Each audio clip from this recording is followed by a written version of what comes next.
சதையைச் சுற்றியும் எலும்பைச் சுற்றியும் நார்ப்பட்டைகள் இணைப்பதாகவும் சொல்கிறார். குர்ஆனும் இதையே சொல்கிறது என்பது தெளிவாக தெரிகிறது. மாதவிடாய் இரத்தத்தில் விந்து உறைந்து சதையாகிறது, பிறகு எலும்பு உண்டாகிறது, பிறகு எலும்பு சதையால் மூடப்படுகிறது என்கிறார். அடுத்து இந்திய மருத்துவத்தை பார்ப்போம். கிபி 123 ஷாரக்காவும் சுஷ்ருட்டாவும் சொல்வதாவது, மூலக்கரு உருவாவதற்கு ஆணும் பெண்ணுமே காரணம். ஆணுடைய ஸ்கலிதத்திற்கு சுக்ர என்றும், பெண்ணுடைய ஸ்கலிதத்திற்கு அர்த்தவ என்றும், இரத்தத்திற்கு சனித்த என்றும் குறிப்பிட்டுள்ளார். உணவிலிருந்து இரத்தத்தின் மூலம் வருவது என்கிறார். விந்துவிலிருந்தும் இரத்தத்திலிருந்தும் வருவதுதான் என்ற கருத்து இந்தியாவிலும் இருந்து வருகிறது. இப்போது கெய்லன் சொல்வதை பார்ப்போம். கிபி 131 துருக்கியின் பெர்கமும் என்ற இடத்தில் பிறந்தவர் இவர். இவர் சொல்கிறார், விந்துவிலிருந்து கரு உண்டாகிறது, அது வெறும் மாதவிலக்கு ரத்தம் மட்டுமல்ல, அரிஸ்டாட்டில் சொன்னது போல மாதவிலக்கு ரத்தமும் விந்துவும் இணைந்ததே என்று கேலன் கூறுகிறார். குர்ஆன் கேலனோடு இந்த இடத்தில் ஒத்துப்போகிறது. 76வது அத்தியாயம் 2வது வசனத்தில், நாம் மனிதனை விந்து கலவையிலிருந்து படைத்தோம். இப்பொழுது கேலன் சொல்லும் வளர்ச்சி கட்டங்களை பார்ப்போம். கரு வளர்ச்சி கட்டம் கட்டமாக அமைந்ததே என்றுதான் அவரும் சொல்கிறார். முதலில் அவர் விந்து பற்றி கூறுகிறார். அடுத்து அது இரத்தத்தால் நிரப்பப் பெறுவது. இதயம், மூளை, ஈரல் என்பதெல்லாம் இன்னும் சரியாக உருப்பெறாத நிலை. இந்த கட்டத்தைத்தான் ஹிப்போக்ரட்டிஸ் குருத்துக்கரு என்று சொல்கிறார். இதை குர்ஆனின் 22:5 பிரதிபலிக்கிறது. பிறகு சரியான வடிவம் பெறாத சதைப்பிண்டத்திலிருந்து என்கிறது. இப்போது கரு உருவாக்கத்தின் 3வது கட்டம் வந்துவிட்டது. இந்த சமயத்தில் எல்லா எலும்புகளையும் சுற்றி சதை வளர்ச்சியை இயற்கையாக உருவாக்கிவிட்டுள்ளது. குர்ஆனும் ஒத்துப்போவதை நாம் முன்னால் பார்த்தோம். 23:14 குர்ஆன் அடுத்து நாம் எலும்புகளை சதையால் போர்த்தினோம் என்கிறது. 4வது இறுதி கட்டத்தில்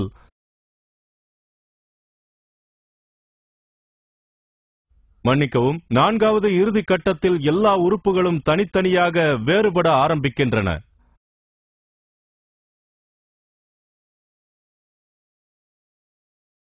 மருத்துவ விஞ்ஞானத்தில் கேலன் ஒரு முக்கிய புள்ளி. கிட்டத்தட்ட ஹிஜ்ரா காலகட்டத்தில்தான் எகிப்து நாட்டின் அலெக்சாண்ட்ரியா மாநகரில் 4 மருத்துவ விற்பன்னர்கள் ஒரு மருத்துவ கல்லூரியை நிறுவ முடிவு செய்தனர். அந்த கல்விக்கு கேலன் எழுதிய 16 புத்தகங்களையே அடிப்படை போதனையாக அமைத்தனர். இது 13ஆம் நூற்றாண்டு வரை தொடர்ந்தது.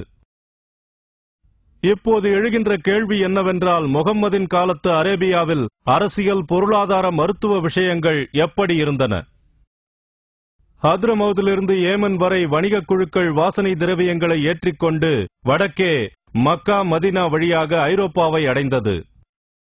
கிபி 500 அளவில் கசனீதுகள் வட அரேபியாவை கைப்பற்றினர். 528 அளவில் மதீனாவுக்கு வெளிப்புறத்தில் உள்ள சிரியன் பாலைவனமும் அவர்களுடைய ஆளுகைக்குள் வந்தது. அரபு மொழி சார்ந்த அரமைக் மொழியின் மறுவலான சிரியக் மொழிதான் அங்கே ஆட்சி மொழியாக இருந்தது. கிபி 463 அளவிலே யூதர்கள் தோராவையும் பழைய ஏற்பாட்டையும் ஹீப்ருவிலிருந்து சிரியக்குக்கு மாற்றினர். பிரிட்டிஷ் அருங்காட்சியகத்தில் அதன் ஒரு பிரதி உண்டு. அன்றைய அரபு நாட்டில் வாழ்ந்த அசன்ஸ் என்ற கிறிஸ்துவ கூட்டத்திடமும் யூத வகையராக்களிடமும் வந்து சேர்ந்தது. இந்த காலகட்டத்தில் கிபி 536 கான்ஸ்டான்டினோபிளில் சிர்கியஸ் சிராசைனி வாழ்ந்தார். இவர் மிகச்சிறந்த மொழியியல் வல்லுநராயிருந்தவர். கிரேக்க மொழியிலிருந்து சிரியக் மொழிக்கு பல மொழிபெயர்ப்புகளை செய்தவர். கேலனின் 26 மருத்துவ நூல்களும் அதில் அடங்கும். இவை பாரசீக அரசன் 1ஆம் காஸ்ரோ ஆண்ட பகுதிக்குள் வந்து சேர்ந்தது. அவர்கள் மதீனாவின் சுற்றுப்புறங்கள் வரை தொடர்புள்ளவர்களாக இருந்தார்கள். 1ஆம் காஸ்ரோ அரபு மொழியில் கிஸ்ரா என்று அழைக்கப்பட்டான். மாமன்னன் காஸ்ரோ என்றும் அழைக்கப்பட்டான். ஏமன் பகுதி வரை அவன் ஆளுகைக்குள் இருந்தது. அவன் கல்வியில் மிகுந்த நாட்டமுள்ளவனாக இருந்தான். 48 ஆண்டுகள் நீடித்த அவனது ஆட்சியில் அவன் அமைத்த ஜோண்டி ஷாப்பூர் என்ற கல்விக்கூடம் அந்த காலகட்டத்தின் மிக பெரும் அறிவியல் பீடமாக திகழ்ந்தது. அங்கே கிரேக்க, யூத, நெஸ்டோரிய, பாரசீக மற்றும் இந்து சிந்தனாவாதிகள் தமது அறிவையும் அனுபவங்களையும் பகிர்ந்து கொண்டார்கள். கிரேக்கத்திலிருந்து சிரியக்கில் மொழிபெயர்க்கப்பட்ட நூல்களே பாட நூல்களாக இருந்தன.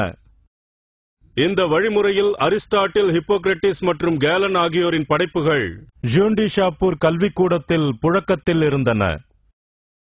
அடுத்து நொஸ்டோரியர்கள் ஏற்கனவே கிரேக்கத்திலிருந்து சிரியக்கிலே மொழிபெயர்த்திருந்த மருத்துவ நூல்களை அரபு மொழியில் பெயர்த்தாக வேண்டிய கட்டாயத்திற்குள்ளானார்கள். சிரியக்கிலிருந்து அரபிற்கு மொழிபெயர்ப்பது 2 மொழிகளுக்கும் ஒரே இலக்கண அமைப்பு இருந்ததனால் எளிதாக இருந்தது. முகம்மதின் காலத்திய அரபு மருத்துவம் எப்படி இருந்ததென்றால், அரபு பகுதியிலும் மருத்துவர்கள் இருந்தார்கள். ஹாரிஸ் பின் காலித் மிகப்பெரிய கல்வி கற்ற மருத்துவர். அவர் கிபி 6ஆம் நூற்றாண்டின் மத்தியில் தாயிஃப் நகரத்தில் பனி சாஹிப் குலத்தில் பிறந்தவர். அவர் ஏமன் பாரசீகத்தை எல்லாம் சுற்றித் திரிந்தவர். ஜுண்டி ஷாப்பூர் என்ற பேராலயத்தில்தான் மருத்துவ விஞ்ஞான அறிவை பெற்றுக் கொண்டார். இப்படியாக அவர் அரிஸ்டாட்டில், ஹிப்போக்ரட்டிஸ் மற்றும் கெய்லன் ஆகியோரின் மருத்துவ போதனைகளை புரிந்து கொண்டார். அவர் படிப்பை முடித்த பிறகு மருத்துவராக பாரசீகத்தில் பணியாற்றினார். அப்போது மன்னன் கஸ்ரோ அவரை அழைத்து அடிக்கடி நீண்ட உரையாடல்களை நடத்துவார். இஸ்லாமின் துவக்க கட்டத்தில் அவர் அரேபியாவிற்கு திரும்பி தாயிஃப்லேயே குடியமர்ந்தார். அப்போதுதான் ஏமன் நாட்டின் மன்னன் அபு ஹயர் ஒரு நோய் சம்பந்தமாக அவரிடம் ஆலோசனை பெற வந்தார். குணமடைந்ததும் அவருக்கு பெரும் தொகையையும் ஒரு அடிமைப் பெண்ணையும் பரிசளித்தார். மருத்துவ ஆய்வு நூல்கள் என்று எதையும் ஹாரிஸ் பின் காலித் எழுதாத போதிலும் மருத்துவ பிரச்சினை குறித்து அவர் கஸ்ரோ மன்னரிடம் செய்த உரையாடல் பதிவாகியிருக்கிறது. கண்ணை பற்றி சொல்கின்ற போது அதன் வெள்ளைப் பகுதியை கொழுப்பென்றும், அடுத்து 2வதாக கருவிழியை அவர் நீர் என்றும் கூறியிருக்கிறார். கண் பார்வையை காற்று என்றும் அவர் சொல்லியிருந்தார். இவை தவறு என்று இன்று நமக்கு தெரியும். ஆனால் இதுவே கிரேக்க சிந்தனை. ஆகவே கிரேக்க மருத்துவத்தோடு ஹாரிஸுக்கு இருந்த பரிச்சயத்தை இது காட்டுகிறது. டாக்டர் லூக்கன்